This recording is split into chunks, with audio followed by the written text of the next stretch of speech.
menino Nuta Ribamar! Francineide, Lindomar, Euda, Midenagos, Hortagnã, Wanderson, Eronides, Estolano, Gêneton e Fredolino. O que me trouxe a referência do teatro foi o circo.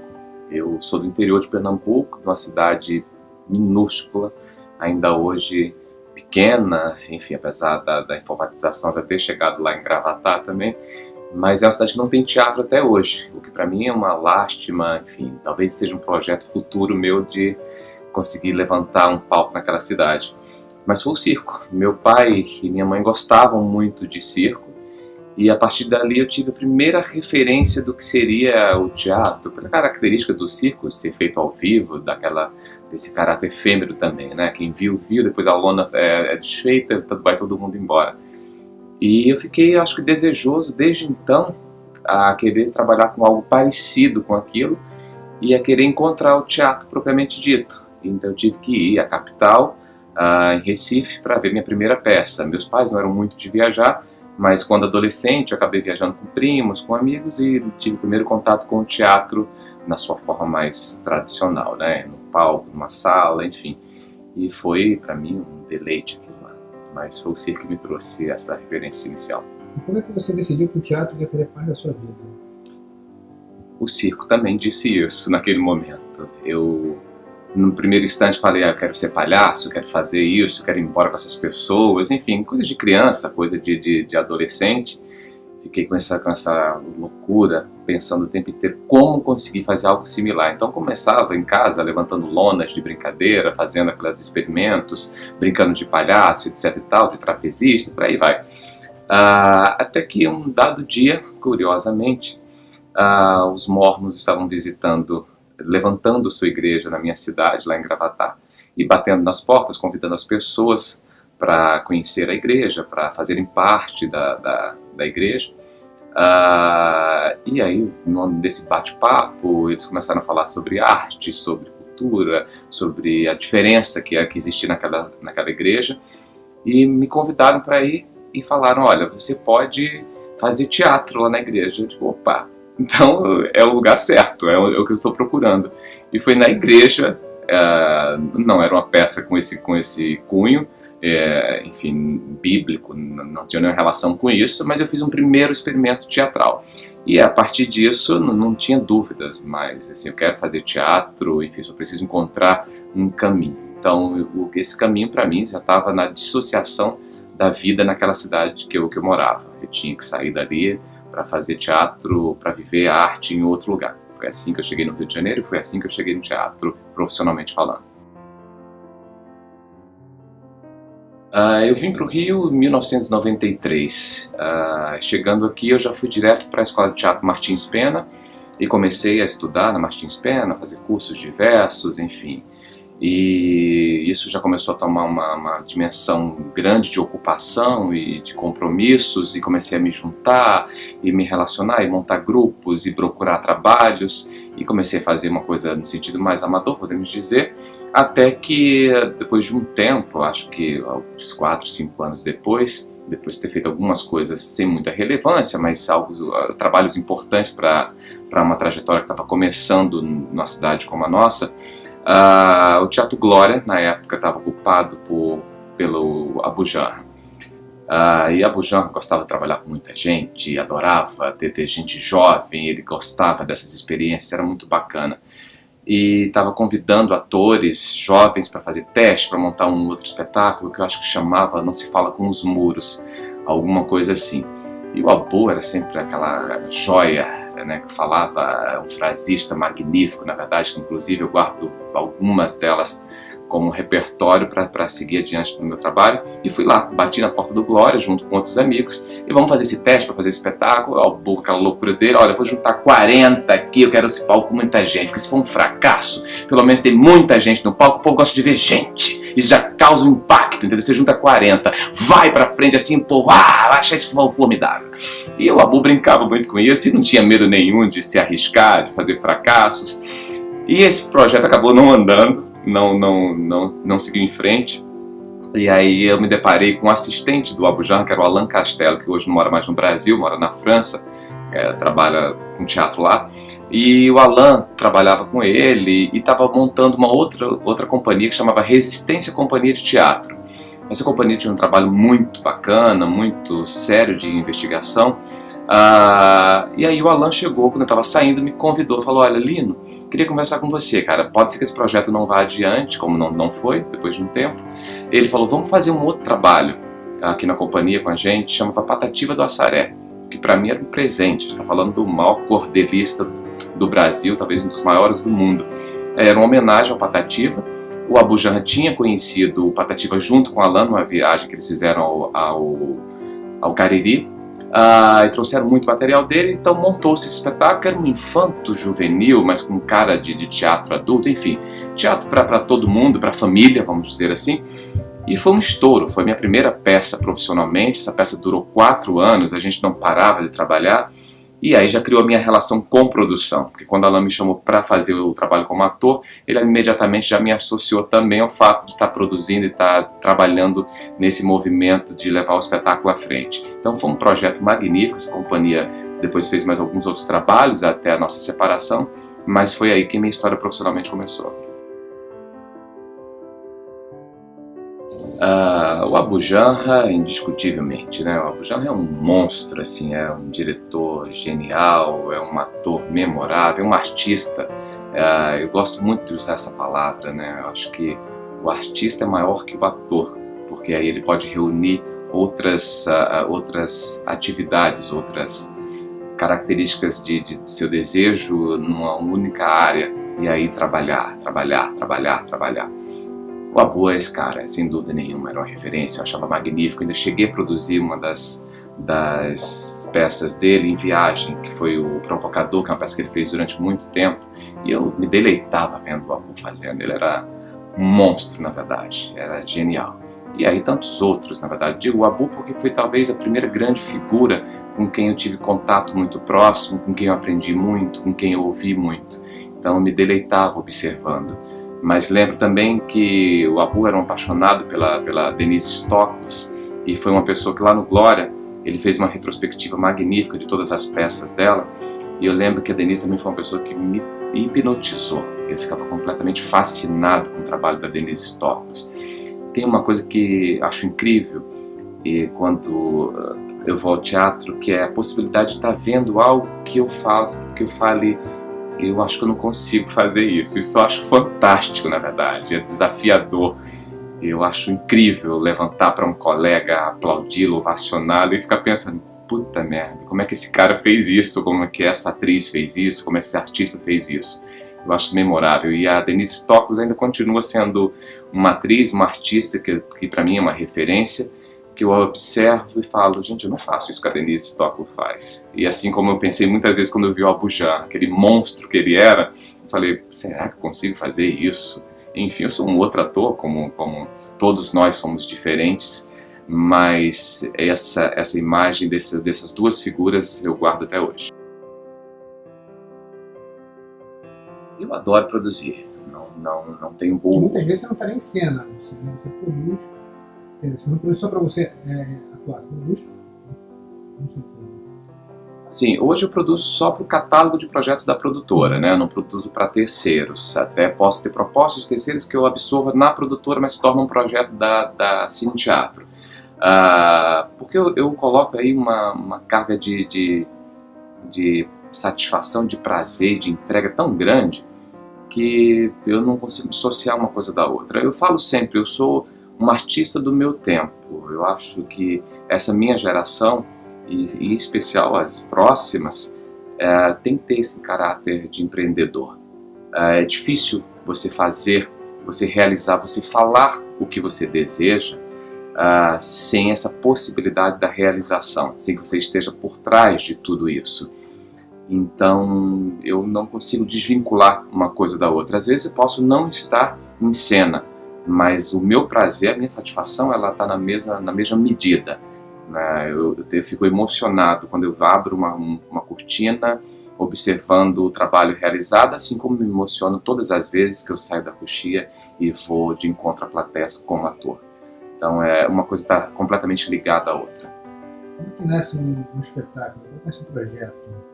Alguém chega com um roteiro para você, você que tem uma ideia na cabeça e procura alguém para desenvolver essa ideia? Como é que nascem os projetos assim, no teatro?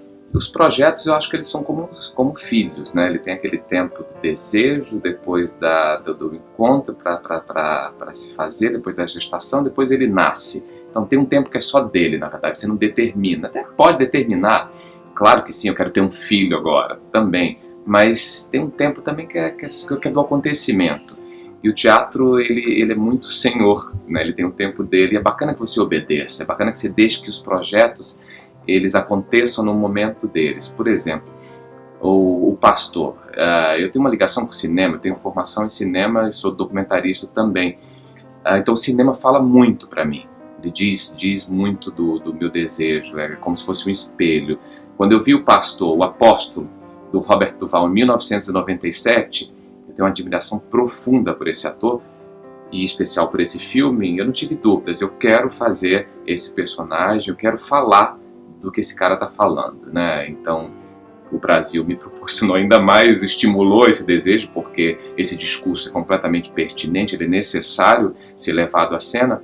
Então, só assim que vão aparecer os projetos. O cinema sempre falou muito para mim, assim foi com Domésticas também, quando eu vi o filme do Meirelles.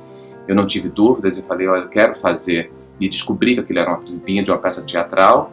Então foi assim, vão tendo sinais, vão tendo indicadores. O cinema é um deles, na verdade, é sempre um que fala muito forte. E o outro é quando eu tenho vontade de falar algo que eu sei que na vida eu não vou ter a mesma força que o teatro me promove. Assim é Nordestinos, por exemplo. Né? Talvez essas minhas falas aqui, e a dos meus colegas, e esse discurso que está aqui, ele poderia parecer muito simples, muito sem tanta relevância para ser escutado, em especial se fosse por uma pessoa ainda mais humilde falando. E o teatro ele coloca isso num outro lugar. O teatro deixa evidente de que essa palavra tem potência, de que essa palavra tem um poder muito além, que está repleto de filosofias, de psicologias, está repleto de vida. Então eu obedeço esses sinais, de onde quer que eles venham. Qual é a maior dificuldade do produtor de teatro? Captar. Captar recursos é muito difícil, na verdade. Não é uma tarefa fácil, porque somos muitos, com poucas possibilidades de incentivo. Então, a maior dificuldade é, sem dúvida, captar. Domésticas aconteceu há alguns anos atrás e partiu dessa relação com o cinema. Quando eu assisti o filme, eu percebi ali um discurso que me interessava, né? Sem essa vou dar voz às empregadas, ok, que seja também, mas mais que isso, eu percebi que ali existia um discurso que tinha impacto, que ele falava muito mais do que eu mesmo acreditava que pudesse falar. Eu tenho muito receio de quando a gente limita muito o nosso olhar e a gente acredita que só o erudito tem valor, né? Só o intelectual tem potência na sua fala. Eu acredito numa outra fala. Eu acredito numa fala simples, numa fala humilde. E acredito também na fala intelectual, acredito também no discurso acadêmico. Eu sou um acadêmico também, eu dou aula hoje em dia numa universidade, mas o simples me toca muito. Domésticas foi ali, foi na medida. Quando eu vi aquilo, falei, caramba, eu quero falar isso também. Eu acredito nisso. Eu acredito que isso é um tapa na minha cara, na verdade. Eu acredito que isso pode também esbofetear um monte de gente. Eu acho que o papel do teatro é esse. É chegar e esfregar na tua cara. Olha, isso que você já não, muitas vezes não quis ouvir na tua própria casa. Olha isso que você muitas vezes torceu o nariz porque achou que era uma bobagem que alguém estava falando, porque estava se desculpando com você, por exemplo. Dona fulana, não foi eu que desbotei a sua roupa, não. Enfim, por quê? Eu nunca quis ouvir isso, porque me parecia menor, porque me parecia pequeno, né? E o teatro não, o teatro promove isso, o cinema promove essa possibilidade, fica quieto aí, ouve agora. E foi formidável, o encontro com Domésticas me provou que essa teoria estava completamente coberta de razão e de que vale a pena insistir nisso, mesmo que algumas pessoas ainda torçam o nariz, mesmo que alguns pensadores desacreditem nisso. Eu continuo acreditando e Domésticas foi para mim o pontapé inicial para que eu seguisse uma linha teatral que passasse por esse lugar. E eu vou seguir por aí.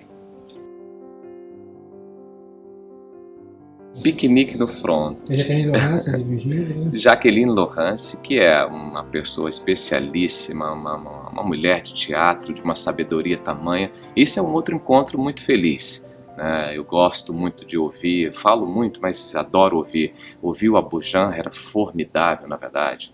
Assim como ouvir Jaqueline Laurence é extraordinário, é sempre uma aula de vida, de teatro. Então, a Jaqueline, nós tínhamos tido um encontro anterior com outro espetáculo da Cine Teatro, que era o Chopin et Sand, Romance Sem Palavras, que foi uma pesquisa grande que nós fizemos sobre a obra da George Sand e do Chopin. E foi um espetáculo lindo, que unia concertista com 2 atores ótimos, e a Jaqueline dirigiu lindamente, que era um terreno que ela conhecia muito bem, então ela dirigiu com a delicadeza de emocionar. Eu fiquei apaixonado pela Jaqueline, foi o primeiro trabalho que ela fez, que nós fizemos juntos, e quando apareceu o Piquenique no Front, a tradução é dela, a melhor tradução do Piquenique no Front no Brasil é dela. E eu já tinha essa relação com a Jaqueline, falei, vou chamar a própria para dirigir, vamos ver se a Jaqueline se anima. Ela falou, vamos fazer. E foi ótimo, foi um encontro muito bacana, foi mais uma vez um aprendizado. Ouvir a Jaqueline, estar com a Jaqueline, trabalhar com a Jaqueline é aprender. Isso é muito bacana. Então eu espero que repita mais uma aí. A gente sempre se encontra e fala, cadê o próximo? Cadê o próximo? Vai chegar. Acabou o pó. É uma loucura mesmo, né? É o teatro da forma mais simples de se fazer, né? Primeiro que ele vem sem recurso nenhum, sem dinheiro. Poucos elementos, né? Exatamente. Nada, né? É o teatro na palavra, praticamente, né? Sem aparato, sem cenário quase, sem investimento, sem nada. São 2 atores que entram em cena, praticamente dizem, boa noite, nós vamos falar um monte de coisa aqui para vocês, vamos ouvir qual é a reação de vocês. Deus sabe todas as coisas, né, minha filha? Porque foi numa dessa que aquele cara pegou aquela garota de 12 anos, que engravidou, o cara pegou a menina lá, não sei o que, o pedófilo, lembra aquela história? Uma dessa, Deus me livre, eu quero até me nervosa, eu tinha pensado em Maiará, Deus que me livre. Que garota de 12 anos foi pega de pedófilo? Menina, Nádia Sueli, a filha de Marlene. Que 12 anos, sua louca? A garota tem 18? 18 anos. 18 anos. Ela tem 18 anos. Tem 12 anos. Vai negocia, né, Guerra? Vai pensar na negocia, É muito bacana. Nós estamos na 6ª temporada, acabou o pó. A gente passou Zona Norte, Zona Sul. A gente passou no SESI e é bacana, assim, é interessante. Eu volto a esse mesmo lugar. É o discurso simples, mais uma vez, de gente simples, dessa vez de 2 mulheres do subúrbio carioca que falam sobre as suas dificuldades, sobre a falta de dinheiro, sobre política, sobre dificuldade com os maridos, com o ex-marido, com filhos. E discursos, talvez, que nós não pararíamos no nosso dia a dia para escutar. Aquele discurso que você escuta no ônibus às vezes e fala, que chato, que bobagem que está sendo dita. E no teatro isso se toma um outro lugar. Então Acabou o Pó é isso, foi um espetáculo que agrada, inclusive os críticos do modo geral, e o público tem um diálogo direto, é imediato, é impressionante. A gente está fazendo mais uma temporada e é engraçado, a gente se diverte muito em ver a reação da plateia, que tem alguns lugares que a gente já reconhece, e depois de 6 temporadas é muito fácil você já entender onde é que o público vai se encontrar, e outras vezes não, outras vezes a gente toma uma rasteira e não é bem onde imaginávamos, mas de um modo geral tem falas que já são deixas certas para o público interagir conosco. E elas são sempre as mais simples. Quanto mais parecer ignorante aquilo, mais ela comunica e mais eu percebo hoje que o público começa a entender Acabou o Pó não só pela palavra óbvia, a imediata, mas pelo que está por trás daquilo tudo. Isso é muito legal. Mas, como é que surgiu esse projeto? São 2 mulheres, né, num apartamento na periferia do Rio de Janeiro. Essa foi um roteiro do Daniel Porto. Foi ele que desenvolveu isso, apresentou? Ou você que teve a ideia e encomendou. Como é que foi isso? Então, depois do pastor com o Daniel, o próprio Daniel chegou para mim e falou: ali, eu queria fazer uma comédia agora, sabe, esse negócio do pastor é muito bacana, tô feliz, enfim, um espetáculo super respeitado pela crítica, pelo público. Ele falou, mas eu queria uma coisa mais descontraída, uma coisa mais leve. Eu falei, cara, eu tô super à disposição, me apresenta algo. Foi totalmente do Daniel essa ideia. Inclusive o título, que sempre causa um pouco de impacto nas pessoas, uma dúvida de que se trata. Eu fui abordado por um cara no CCBB esses dias, que chegou para mim e falou, olha, acabei de assistir Nordestinos, achei sensacional, mas acabou, achei um título tão pequeno burguês, uma coisa que parece que vai estar contra as drogas, sei lá o que. Ele falou, muito esquisito. Eu falei para ele o que era, não tem nada a ver com drogas, cara. Aquela velha máxima, né? Religião, sexo e política, enfim, não se discute, né? Então, existe realmente esse impacto com esse espetáculo, porque esse caráter da observação do cotidiano que o Daniel faz, então a gente quase que reproduz com fidelidade um culto pentecostal. A gente pega o teatro de volta pra gente, né? Eu sempre brinco com isso. A igreja se apropriou de muitos teatros, porque os teatros passaram por crises, e muitos no Rio de Janeiro foram vendidos, cinemas para a igreja. E aí eu digo, então vamos tomar de volta emprestado e agora vamos fazer um culto, um espetáculo culto dentro do teatro. Isso, de um modo geral, ele tem uma linhazinha muito tênue ali entre a realidade e ficção, que confundia muito os espectadores. Era muito normal, e a gente já sabendo disso desde o início, a Karina inteligentemente já nos dirigiu, já nos conduziu da seguinte maneira. Ela, olha, esse espetáculo é um espetáculo completamente aberto. Ele pode ter intervenções o tempo inteiro de toda sorte, então preparem-se. Tanto que ela nos dirigia olhando nos nossos olhos, ela não parava, ela não olhava para texto, não olhava para nada, ela olhava para a gente. Ela falava, é isso que vai acontecer o tempo inteiro. Vocês vão estar sendo observados, às vezes massacrados com os olhares, por tudo isso que vocês estão falando. Isso é uma realidade que todos conhecem, mas quase ninguém que está ali no teatro vivenciou de tão perto. E você está esfregando isso na cara dessas pessoas. Está dizendo, olha, é assim. E o que é que você tem a dizer sobre isso? Então, se você está provocando o espectador nesse ponto, você tem todas as possibilidades, inclusive essa. Muita gente vai levantar e vai embora e vai dizer, que merda é essa? Onde é que eu vim parar, na verdade? Aconteceu situações na primeira temporada já de um casal. A mulher começou a discutir no meio do espetáculo. O marido falou, você falou que ia me trazer no teatro. O que é que você está fazendo? O que é que eu estou fazendo numa igreja? Isso aqui é um culto, isso aqui não é peça. Isso é um absurdo você me trazer num lugar como esse. E por aí, isso é um dos exemplos. E gente discutindo comigo no meio do espetáculo. Então, como nós tínhamos ensaiado muito já sabendo que esse acontecimento ia existia, a gente estava preparado para isso. É claro que algumas situações eram mais tensas, outras menos. Os seguranças, do modo geral, dos teatros sempre estavam avisados que qualquer medida além do suportável ali entre a realidade e a ficção, que ia se misturar de uma maneira que a gente talvez não soubesse lidar tão bem, necessitaria de intervenção. Então, todas as salas tinham esse aviso por conta disso. Enfim, alguns teatros, como a nossa primeira temporada, receberam e-mails de gente reclamando. Teatros pequenos, como o Café Pequeno, onde nós fizemos, a gente saindo para reclamar, para devolver ingresso, e aos gritos na bilheteria, a gente ouvindo na plateia as pessoas gritando. O que é isso? Isso é um absurdo! A gente vem no teatro, querer se investigar, que se depara com um culto evangélico. O que é isso? Isso era muito bacana. Eu acredito nesse teatro também. Eu também acredito no entretenimento. Claro, é bom a gente se divertir, a gente rir, a gente gargalhar. Mas eu gosto desse teatro essencialmente provocador. Isso me lembra o velho Abu, na verdade. Aquele teatro que te inquieta, que te faz levantar da cadeira e bater a porta e começar a gritar lá fora. E mexeu com você. Então o teatro cumpriu o papel dele nesse momento. Não é porque você foi embora que ele não fez nada em você, pelo contrário. Talvez ele tenha interferido mais naquele que foi embora do que o que ficou na sala. E o pastor é sempre assim. O personagem tão forte que você levou ele para fora do teatro, né? Você quase foi preso em Curitiba, né? Como que foi isso? Então, o pastor tem muitas histórias. Assim, se for contar, é uma uma entrevista só para falar do pastor, mas essa de Curitiba. Nós fomos no Festival de Curitiba, nós fomos com uma pequena ocupação para o Teatro Mini Guaíra, com 4 peças, e uma delas era o pastor. Então chegamos em Curitiba, 400 e tantas peças, falei, nossa, que loucura que tá isso aqui. Aí nós fomos convidados para a noite de abertura, tal, enfim. E aí eu liguei para Karina em São Paulo, que ela, a diretora de lá. Falei, Karina, eu estou pensando em fazer uma intervenção, uma performance na abertura do festival. Ela só me perguntou, você está no estado? Eu falei, sim. Ela falou, se você tiver, faça.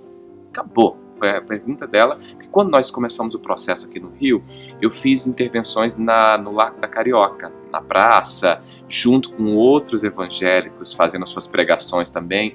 Alguns ficaram completamente irritados comigo, porque eu estava naquela postura do pastor que ostenta, com relógio de ouro. Então rolou meio que um conflito, isso no processo de pesquisa e de busca para construir o espetáculo. E aí quando cheguei em Curitiba, tinha uma pessoa da comunicação no festival, e eu falei com ele, Aldice, eu estou pensando em fazer uma intervenção hoje na abertura, o que é que você acha? Ele, eu acho formidável, faça. A abertura era no teatro no Guairão, 2.000 lugares. Ele falou, olha, mas o coquetel vai ser fora, nós fechamos a praça e o coquetel vai ser lá. Eu acho que ali é um cenário mais adequado para você. Você não acha melhor? Eu falei, para mim tá ótimo. Então eu já fui vestido como pastor, etc e tal, o que já chamou a atenção de algumas pessoas. Quando acabou o espetáculo, fui para o coquetel, fui para a praça e comecei a fazer minhas intervenções em pontos distintos, pregando, falando, enfim, textos da peça, textos improvisados. E num dado momento eu cheguei num grupo, que eu não fazia ideia, mas que era a coordenadora geral do Complexo Guaíra, estava a Secretaria de Cultura, enfim, estava toda a estrutura da arte da cultura, de todo o grupo da arte e cultura de Curitiba, e isso criou uma indisposição entre essas pessoas que acharam absurdo, acharam que era um fanático que tinha invadido o evento deles e que estavam fazendo essa loucura de estar pregando numa praça pública. E eu automaticamente retrucava. Gerou-se uma confusão lá, a imprensa inteira foi em cima disso, e automaticamente, quando os seguranças me pegaram, o senhor não pode ficar aqui, não pode ficar. Eu falei, mas eu estou numa praça pública.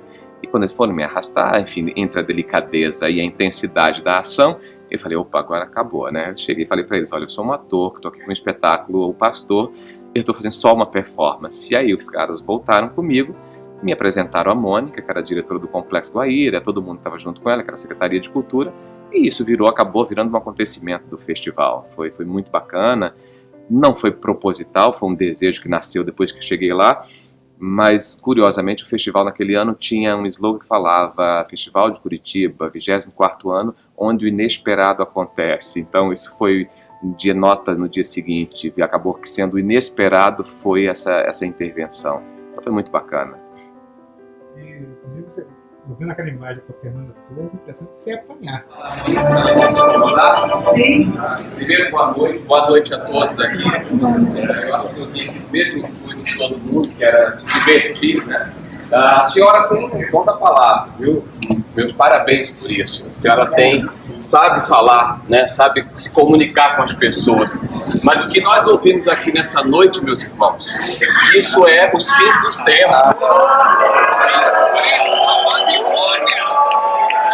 Vocês, meus irmãos, é a atuação do Satanás. Eu vim aqui para tentar me divertir como todos vocês. O que é que nós ouvimos? Ouvimos profanação da palavra de Deus. O que é o diabo está aqui nessa noite? Para que eu jogue na orelha, destruindo. Em nome de Jesus, ele tem um plano para a vida de vocês aqui.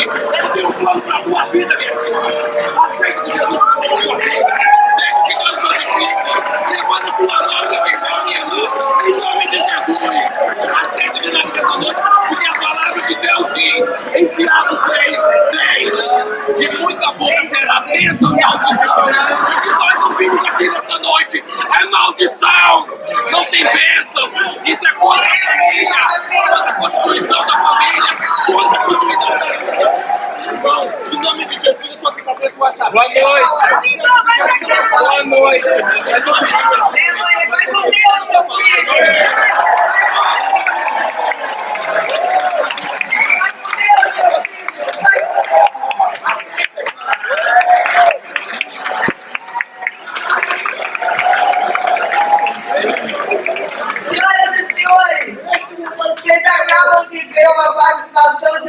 Alexandre Lino é um ator extraordinário que tem uma peça chamada Um Pastor, com um texto de Malafaia e Feliciano.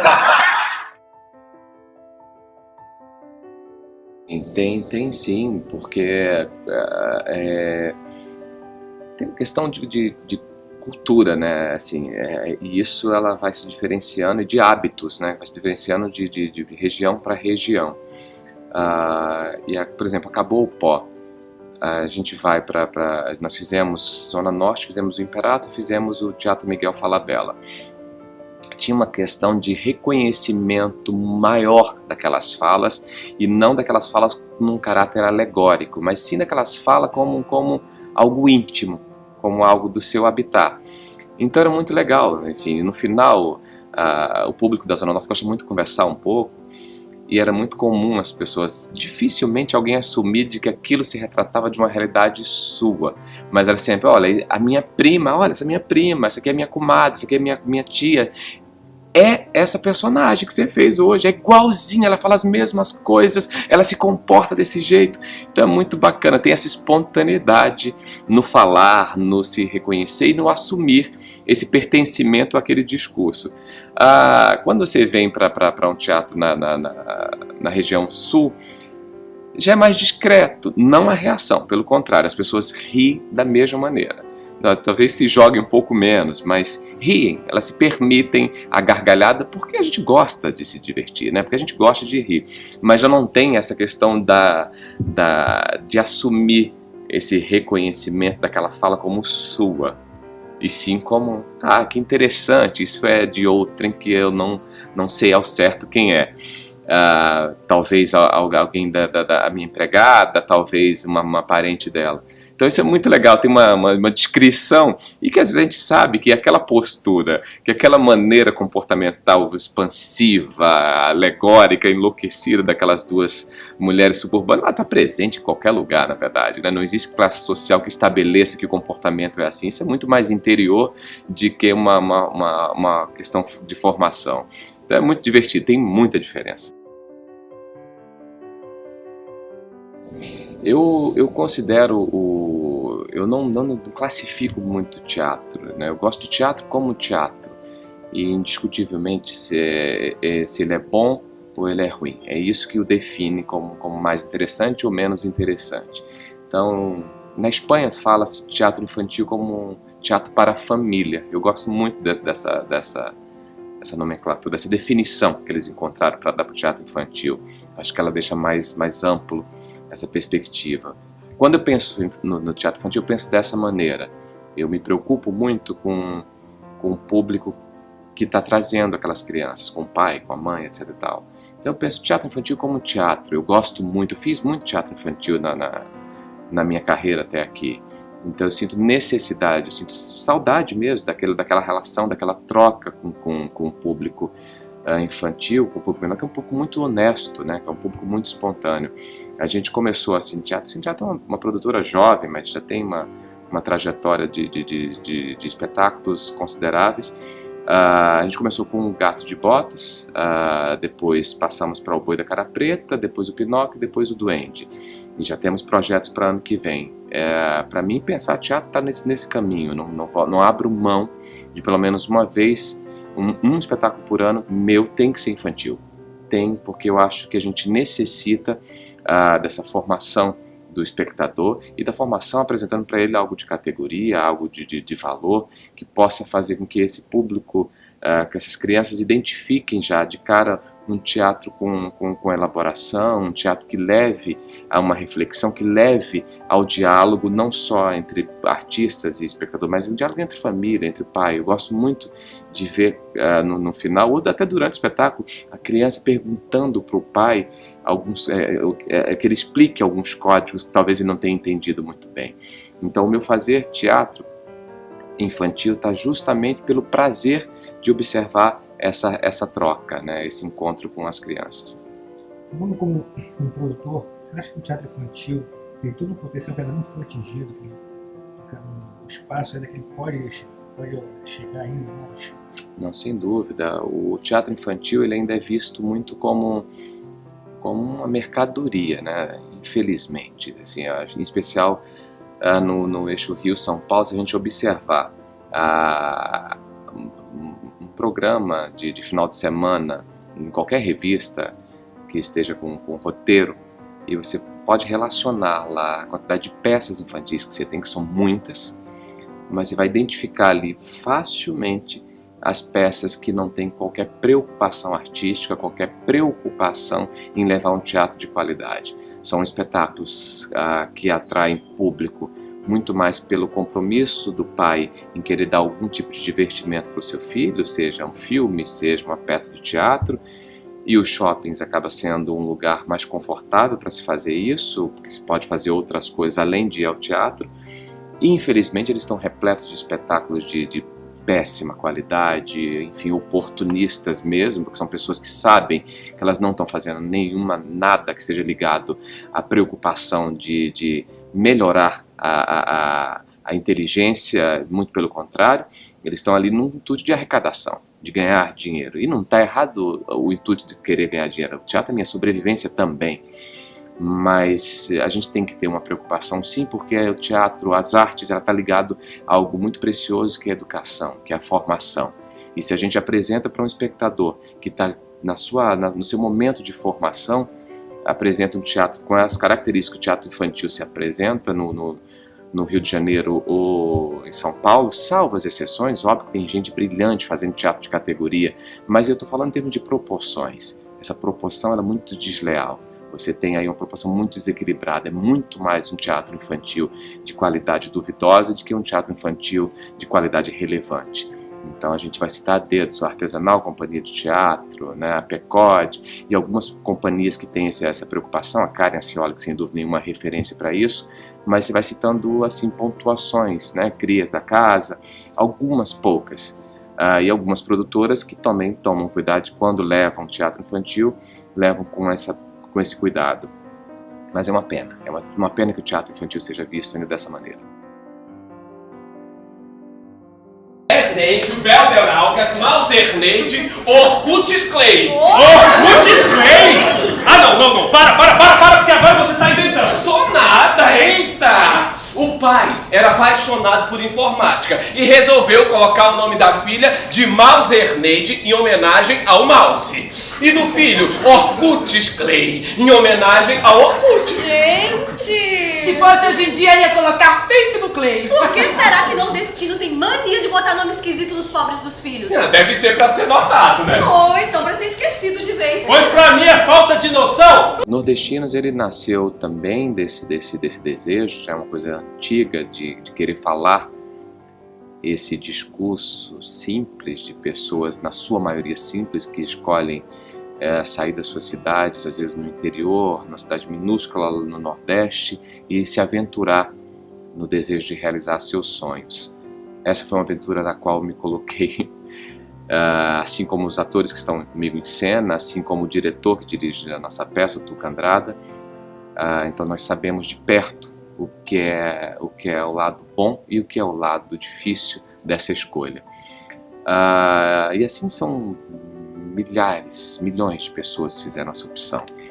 Eu falo do Nordeste porque é o meu lugar, mas a migração é um lugar de pertencimento para tantas pessoas de tantos lugares distintos. E quando eu pensei em fazer esse trabalho, eu queria que ele tivesse ainda mais a potência que o teatro oferece. Eu amo teatro, esse é a minha casa, é o meu lar. Foi aqui que eu me encontrei, e talvez eu não saia mais do Rio de Janeiro, porque justamente o teatro me disse, olha, aqui é a sua casa, né? Foi isso que o Rio de Janeiro me deu de maior. E eu disse, mas eu não queria que esse ficasse só no campo do teatro, porque o que há de mais belo nesse encontro é a efemeridade. É lindo que o teatro seja assim, é lindo que eu tenha que sair da minha casa para apresentar todas as noites, é lindo que o público escolha vir aqui para assistir esse trabalho, para ouvir essas falas, mas são poucas pessoas atingidas diante da possibilidade que o cinema tem, que o audiovisual tem e que as outras possibilidades artísticas alcançam. Então eu falei, eu quero mais, eu quero que esse discurso ele siga mesmo depois que as temporadas encerrem, mesmo depois que esse espetáculo acabe. Foi aí que veio o projeto Transmídia. Gente, quem é Joselito? Você! Meu nome é Joseilton! Joseilton! Hilton! Sem o N no final! Gente! Eu vou transformar essa peça também num livro. Que aí foi uma aventura maior para mim, mas eu reuni as centenas de cartas que chegaram, escolhemos aqui a virar a peça e pegamos no original, sem alterações, e adaptamos isso para um livro. Ficou muito interessante, que já esgotou, inclusive, a primeira leva de exemplares que a editora nos mandou. E o filme já começaram as filmagens na semana passada, essa semana nós continuamos, e eu acho que aí eu alcanço um lugar que me interessava. Encerrada a temporada de Nordestinos, quando eu disser, acabou, nós não vamos fazer mais espetáculos. Chega um momento que o teatro é isso, você determina, né? O Nordestino já é um espetáculo bem sucedido, já é um espetáculo vitorioso, o projeto do modo geral, mas há um tempo para ele, né? Todas as minhas peças, quantas peças eu não faço mais na minha produtora? Já tem algumas que eu encerrei. Digo, essa peça eu não vou trabalhar mais, ela já teve o tempo dela. E assim vai ser com Nordestinos. Então, o documentário vai nos dar essa possibilidade de que esse discurso vá além. O livro vai nos dar essa possibilidade de que esse discurso vá além e de que outras pessoas que não consigam ver o espetáculo também possam criar uma outra relação com essa mesma proposta. Eu queria que você falasse um pouco sobre a estrutura narrativa do Nordestino, do texto do Walter da Guerra, né? Como é que foi essa junção dessas histórias? Porque tem muita coisa também autobiográfica de vocês, atores, na peça. Como foi essa junção aí? Sim. O Walter, quando pegou esse material para escrever, para condensar e para fazer o mergulho dele, ele tomou um susto, né? E a primeira resposta dele para mim, para o Tuca, foi: eu tenho aí um material preciosíssimo, onde uma carta dessa me daria a possibilidade de escrever uma peça inteira. Ele falou, mas é uma loucura, como é que a gente escolhe agora? O que a gente faz com esse material? Aí eu falo, Walter, vamos com calma, vai no seu tempo, vamos nos encontrar muito mais vezes. E aí chegou o momento que nós tínhamos que colocar à disposição as nossas próprias histórias. Era inevitável, não tinha como falar de imigrantes nordestinos. Os atores que estavam aqui em cena eram nordestinos. Olha, o que nós fazemos com as nossas histórias? É óbvio, tem que estar à disposição. A gente falou, Walter, é nossa, é sua, aliás, faça dela o que você quiser. E aí o Walter chegou e falou, então eu vou costurar isso, eu vou me ater. Em especial, as 4 histórias de vocês, essas são preciosas aqui, eu vou guardar essas na manga, porque são muito boas, são muito interessantes, e eu vou escolher outras histórias que eu também gosto muito, e aí eu vou fazer uma coxa de retalhos, eu vou misturar, e aí, enfim, só vocês vão saber onde é que está o limite, de onde começa e onde acaba a história de vocês. E o espectador aí vai tirar as suas conclusões. É muito bacana que as pessoas mais próximas ficam curiosas, né? Chegam para mim, mas Lino, onde é que começa a sua história? Onde é que acaba? Eu falei, deixa isso para lá, isso não foi isso é um detalhe dentro do espetáculo. O Tuca, nós já nos conhecíamos, eu trabalhei muitos anos na Record, fui produtor e diretor de arte na Record durante 7 anos. Foi um período, inclusive, que eu tive uma pequena pausa na minha atividade como ator, enfim, mas foi um período precioso, foi um trabalho muito rico para mim, isso esteve muito ligado à minha formação de cinema, e eu conheci o Tuca lá. O Tuca nesse momento também trabalhava na emissora, e nós ficamos amigos, enfim, conversávamos muito sobre teatro em especial, e alguns amigos eu levei para fora da Record, para além da emissora, assim como a Françoise, e enfim, tantos outros. Quando eu pensei no Nordestinos, eu não tive dúvida, eu falei, olha, os atores têm que ser nordestinos, o diretor tem que ser nordestino. A única exceção, eu falei, olha, eu só gostaria que o autor fosse nordestino, porque eu tinha um certo receio de que se todo mundo fosse nordestino, 100% fosse nordestino, ia ter uma carga de emoção e de entrega, de envolvimento afetivo, que eu falei que pode ficar um pouco perigoso. Você pode olhar externo. Né? Externo, exatamente. O Walter foi um olhar precioso, na medida, porque apesar de, ele falou, não é distante para mim, porque ele é filho de uruguaios, e a mãe é nortista, então ele tem uma mistura dentro de casa e um discurso dito de uma outra forma, mas que também é de imigrante, né? Então, não era de um terreno desconhecido para ele, mas ele é carioca. Então, eu digo, eu preciso desse olhar. Então, foi para ele, na medida, esse encontro. E o Tuca, eu falei, não, mas o condutor, né, o nosso diretor, nosso chefe, tem que ser um nordestino também. Ele tem que saber que tamanho que é esse buraco, na verdade, o que é fazer isso. O Tuca está há 30 anos no Rio de Janeiro, também fez a mesma opção, vou largar tudo, vou embora para o Rio de Janeiro. E foi maravilhoso, foi um acerto, assim. O Tuca é uma pessoa extraordinária, um ator, um artista que eu já admiro muito, na verdade já admirava muito, gosto demais do trabalho do Tuca como ator. E quando ele chegou, ele abraçou isso da maneira que eu imaginei, completamente apaixonado. Ele fala, em todas as entrevistas, ele fala, não tinha como dizer não para uma proposta dessa, Lino, porque isso fala de mim, isso fala da minha vida, isso fala da minha história também. Então foi magnífico, né? Então foi o tempo inteiro uma condução muito firme, né? O Tuca realmente, acho que tem uma carreira brilhante como diretor, esse é o segundo espetáculo que ele dirige, mas foi preciso no seu olhar, nas suas propostas de encenação, mas ele chegou com a sensibilidade que eu gostaria que viesse quem quer que fosse dirigir. Eu acho que foi muito acertado. Ele veio com o mesmo desejo, com a mesma emoção que os atores estavam preenchidos. E o desenvolvimento cênico do espetáculo, por exemplo, vocês usam sombras, vocês usam bonecos. Como é que foi? Isso veio do Tuca, isso veio do texto, já era uma ideia sua? Como é que foi? O texto ele foi nascendo muito na construção do espetáculo, né? Nos ensaios. O Walter escrevendo, ia mandando, o Tuca conversava com ele, ia ajustando uma coisa ali, outra lá. Foi do Tuca essa ideia de que fossem bonecos em muitos momentos e que sombras e esses recursos ele propôs. O Walter não propôs isso em texto, o Walter propôs os diálogos, a peça. E o Tuca, quando ele ia lendo o texto, ele identificando, aqui eu quero que seja boneco, aqui eu quero que seja sombra. E ia nos enlouquecendo com isso tudo, sem dúvida nenhuma. Você imagina isso num processo, se já é difícil pro ator estar encenando ali, você fazendo, imagine essa correria que a gente faz no nordestino, que é sai daqui, corre pra lá, põe boneco, faz boneco, sai daqui, corre pra lá, faz sombra, volta, agora faz você, agora é a primeira pessoa, agora corta, quebra a quarta parede, agora não, agora volta, agora encena, agora é pra dentro, agora é com vocês. Foi uma matemática louca, assim, foi um processo muito enlouquecido pra gente, mas no melhor sentido da palavra. Foi muito rico para todos nós como atores. Mas foi Tuca que chegou e falou, olha, vamos enlouquecer, porque se eu tenho alguma ideia que já é certa para esse trabalho, é que eu quero essa mistura.